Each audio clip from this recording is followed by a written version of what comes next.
যেদিন বাবা ফোন করে বললো তোর ছোট ভাইয়ের বিয়ে ঠিক হয়ে গেছে, এই মাসে 15 তারিখের বিয়ে, কথাটা শুনে আমার মাথায় আকাশ ভেঙে পড়লো। কারণ আমি বড় ভাই এখনো বিয়ে করিনি, যেখানে বাবা মায়ের ভাবার কথা ছিল আমার, সেখানে আমার কথা না ভেবে ছোট ভাইয়ের বিয়ে ঠিক করে ফেলেছে। পরক্ষণে এবার আমি মনে মনে ভাবলাম আমি হয়তো বিদেশে থাকি, এই জন্য বাবা মা আমার কথা ভাবেনি, আমি দেশে গেলে হয়তো আমার কথা ভাববে। তারপর আমি আমার ছোট ভাইকে ফোন করে বললাম তোর হবু বউয়ের জন্য যা যা লাগে আমাকে বলবি। তারপর সেই বিয়ের গহনা বাবদ আমি তাকে 2 লক্ষ টাকা পাঠালাম। পরের দিন সে ফোন করে বললো তার হবু বউয়ের নাকি বিয়ের দিন মাথায় একটি সোনার টিকলি পরার অনেক শখ, তাই আরো 50,000 টাকা লাগবে। তারপর আমি ধার দেনা করে তাকে আরো 50,000 টাকা পাঠিয়ে দিলাম। আমি খুব অবাক হয়ে খেয়াল করতাম যখনই পরিবারের কেউ আমাকে ফোন করতো আমি কেমন আছি কি করছি সেটা কেউ জিজ্ঞেস করতো না, জিজ্ঞেস করতো কবে টাকা পাঠাবো, এর এটা লাগবে ওর ওটা লাগবে। প্রথম এই বিষয়টা খুব খারাপ লাগতো। অবশ্যই একটা সময় পর ভাবলাম আমি হলাম পরিবারের বড় ছেলে, আমার কাছে চাইবে না তো কার কাছে চাইবে? বাবা মা এত কষ্ট করে বড় বানিয়েছে, নিজের টাকা খরচ করে বিদেশে পাঠিয়েছে, আমি যদি এখন তাদের ইচ্ছেগুলো পূরণ না করতে পারি তাহলে আমি কিসের বড় সন্তান হলাম? মা বাবা ভাই বোন যখন যেটা আবদার করেছে আমি সেটাই দেওয়ার চেষ্টা করেছি, যত কষ্টই হোক সেই ইচ্ছেগুলো পূরণ করার চেষ্টা করেছি। দীর্ঘ 9 বছর প্রবাস জীবন পার করার পর বাবাকে একদিন ফোন করে বললাম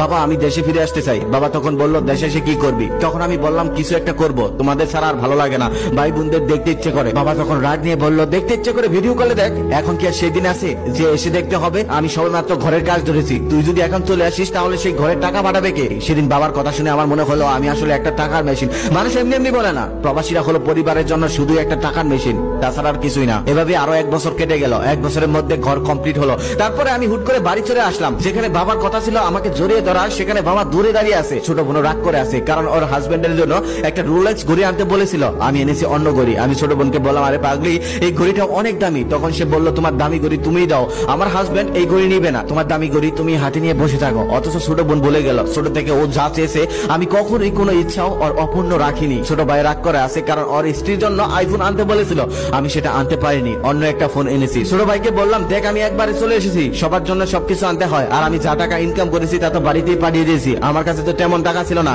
একটা আইফোনের অনেক দাম, তাই তো আমি আনতে পাইনি। ছোট ভাই তখন বললো আমার স্ত্রী তোমার কাছে সামান্য একটা আইফোন চেয়েছিল আর তুমি দিতে পারলে না, লাগবে না তোমার ফোন, তোমার ফোন তুমি ব্যবহার করো। অথচ ছোট ভাই ভুলে গেল আর বিয়ে বাবদ আমি ওকে 2.5 লক্ষ টাকা দিয়েছিলাম, ওর হাতের আইফোনটা আমি কিনে দিয়েছিলাম। যেদিন থেকে বাড়িতে এসেছি তারপরের দিন থেকে দোকানে গিয়ে বসতাম। একদিন বাবা হঠাৎ করে বলল তুই কবে বিদেশে চলে যাবি? আমি মাথা নিচু করে বললাম আমি তো আর যাবো না, আমি তো একবার চলে এসেছি। বাবা তখন বলল তাহলে এখন কি করবি? তখন আমি বললাম আমাদের ব্যবসাটা একটু বড় করব।